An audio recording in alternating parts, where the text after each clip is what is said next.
जंगल में तालाब के पास एक नीम का पेड़ था। उस पेड़ पर बहुत सारी कोयलें आकर निम्बोली खाया करती थीं। एक बार उस पेड़ पर एक बंदर आया। उस बंदर ने देखा कि कोयल बड़े मजे से निम्बोली खा रही है और ये देखते हुए बंदर ने मन ही मन कहा, कोयलों का झुंड कितने मजे से इन फलों को खा रहा है। लगता है ये फल बड़े मीठे और स्वादिष्ट हैं। मुझे भी इन फलों को चक्कर देखना चाहिए।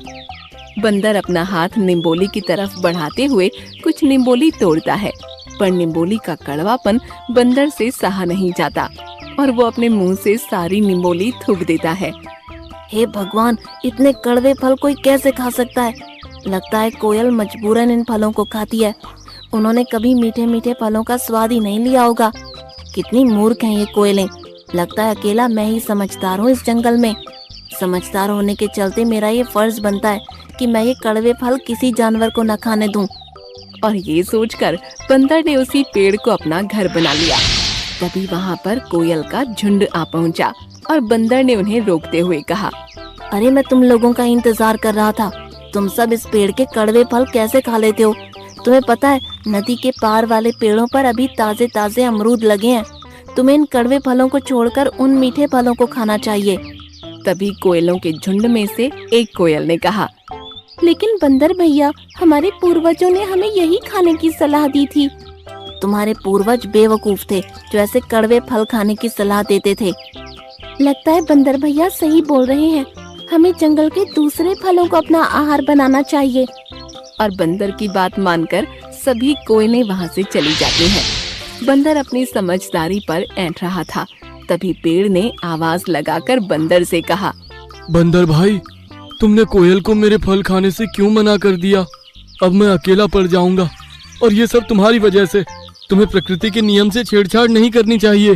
चुप करो मूर्ख पेड़। एक तो इतने कड़वे कड़वे फल देते हो, ऊपर से इतनी अकड़। और इसी तरह समय गुजरता गया। अब कोई भी पक्षी नीम के पेड़ पर नहीं आता था। ऐसे ही कुछ दिनों तक चलता रहा। कुछ ही दिनों में जंगल के पेड़ों पर फल लगना बंद हो गए और बंदर इस बात से बहुत परेशान होने लगा। हे भगवान, पता नहीं क्या हो रहा है। पूरे जंगल में घूमकर आ गया मैं, किसी भी पेड़ पर एक भी फल नहीं। तभी नीम का पेड़ बोलता है, हाँ, ये सब बारिश ना होने के कारण हो रहा है। लगता है इस बार बादल हमसे किसी बात पर नाराज है। पहली बार तुमने कोई अक्ल की बात की है। बंदर पेड़ के सबसे ऊपरी छोर पर जा बैठा और जोर जोर से बादलों को आवाज लगाने लगा। ओ बादल काका, कहाँ छुपे हो? इस बार बारिश बरसाने का इरादा नहीं है क्या? जल्दी आओ, मैं तुमसे कुछ बात करना चाहता हूँ। बादल बंदर की बात सुनकर उसके पास आ जाता है। बंदर भाई, मैं तो पानी से लबालब भरा हुआ हूँ। बस एक बार जंगल के मोर का नाच देखना चाहता हूँ। हर बार जंगल के मोर मुझे नाच कर बुलाते हैं और मैं उनके नाच से खुश होकर वर्षा करता हूँ। इसका मतलब जंगल के मोर तुम्हें अपना नृत्य नहीं दिखाएंगे तो तुम वर्षा नहीं करोगे? नहीं, बिना नृत्य के आनंद लिए मैं वर्षा नहीं करने वाला। अब ये जंगल के मयूरों को क्या हो गया? इन्होंने नृत्य करना क्यों बंद कर दिया? मुझे उनके पास जाकर उन्हें समझाना होगा।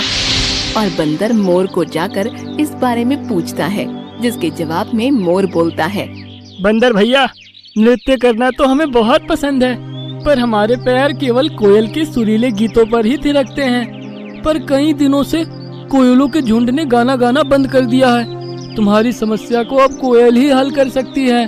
जिसके बाद बंदर परेशान होकर कोयलों के झुंड की तरफ जाता है। जब वह कोयलों से न गाने की वजह पूछता है, तब कोयल जवाब में बंदर को कहती है, बंदर भैया, हमने आपकी बात मानकर कड़वी निम्बोली खाना छोड़ दिया था, जिसके बाद हमारी आवाज बेसुरी हो गई। हमें हमारे पूर्वजों की बात को नहीं नकारना चाहिए था। मुझे माफ कर दो कोयल बहन, ये सब मेरी नासमझी की वजह से हुआ है। मैं अपने आप को बहुत होशियार समझने लगा था और इसीलिए मैंने पेड़ की बात को भी नहीं माना। अब हमें जाकर पेड़ से माफी मांगनी चाहिए, वरना धीरे धीरे पूरा जंगल समाप्त हो जाएगा। और सभी नीम के पेड़ के पास आकर उससे माफी मांगने लगते हैं। जिसके बाद कुछ ही दिनों में जंगल में बारिश होना शुरू हो जाती है और सब कुछ पहले की तरह ठीक हो जाता है। मूर्ख भालू। एक घने जंगल में एक भालू रहता था। एक दिन उसे बहुत जोरों की भूख लगी, पर उसे खाने के लिए कुछ न मिला। फिर वह खाना ढूंढने के चक्कर में एक तालाब के पास आया। तालाब में छोटी छोटी मछलियां पानी में तैर रही थीं। उसके मन में विचार आया कि क्यों ना मैं इस तालाब की मछली को पकड़कर अपनी भूख मिटाऊं। ऐसा सोचकर वह तालाब के किनारे पहुंच गया। वह तालाब में मछलियां पकड़ने की कोशिश करने लगा।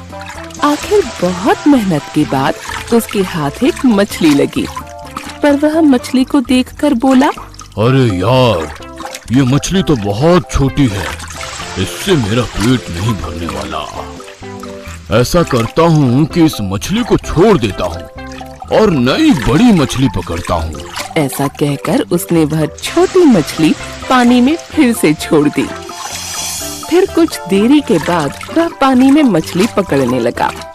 बहुत मेहनत के बाद फिर से उसके हाथ एक मछली लगी, लेकिन वह मछली भी छोटी थी। वह फिर से बोला, अरे यार, इतनी देर मेहनत करने के बाद फिर से छोटी मछली हाथ लगी। इस छोटी मछली से मेरे पेट की आग कैसे बुझेगी? ऐसा कहकर भालू ने वह मछली भी पानी में छोड़ दी।